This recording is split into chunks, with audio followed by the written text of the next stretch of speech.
L'intersyndicale a appelé, ce jeudi 16 février, à une 5e journée de mobilisation nationale contre la réforme des retraites. Si l'exécutif s'attendait à voir descendre dans la rue les traditionnels Black Blocs, il est à contrario confronté depuis maintenant plusieurs semaines à une sorte de révolte tranquille, commente un proche d'Emmanuel Macron dans les colonnes du Point.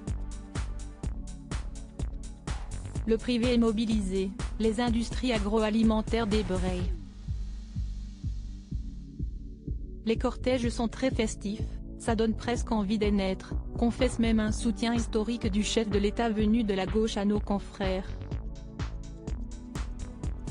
L'adhésion grandissante à la mobilisation inquiète ainsi quelques membres du gouvernement, mais elle n'est en revanche pas encore parvenue à faire sourciller le locataire de l'Élysée.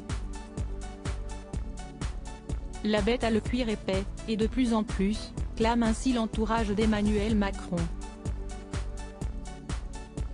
Ces derniers dressent dans le Point le portrait d'un chef de l'État à l'humeur égale malgré le climat social et qu'ils disent prêt à assumer l'impopularité de sa réforme. Quand je l'aille au téléphone, il me parle de tout, sauf des retraites, argue même un ami de ses amis, tout en estimant que ce dernier est peut-être trop confiant. Emmanuel Macron, Valérie Pécresse, Marine Le Pen, les gris-grimaudes des politiques français. C'est son côté bulldozer. Le président de la République est tellement confiant qu'il est vexé comme un pou d'avoir dû abandonner le départ à 65 ans, pliant ainsi sous la pression de la première ministre. Il voulait aller au casse-pipe, si esti son côté bulldozer, souligne l'un de ses ministres.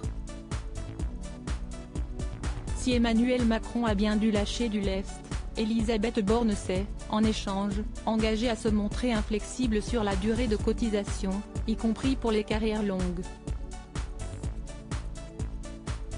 Article écrit en collaboration avec 6 médias. Crédit photo, Stéphane Le Mouton.